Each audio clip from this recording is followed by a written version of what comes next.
Hi everyone. So this is like a super short video. Yesterday, UBports pushed some fix to Unity 8 or some improvements. Anyways, what happened was that it actually made it run really, really nice and smoothly on the PinePhone. I don't think that was like the main focus of it, but I just want to show you how well the UI works now. I'm really, really impressed.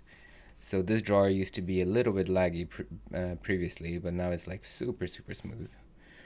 And opening and all of these settings here and checking them out, it's all very, very, very snappy.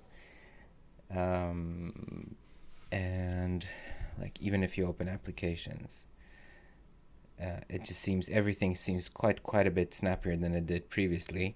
So I don't think this was an intended consequence of what they were doing, but as a side effect, it really runs really nicely now. So I'm really, really impressed. Yeah. So just wanted to show this. Um, on the forums, I put in some because Ubuntu Touch is one of the things that people want to try out straight away. Is I included some instructions on how to get the LTE modem working as well as sound. Yep.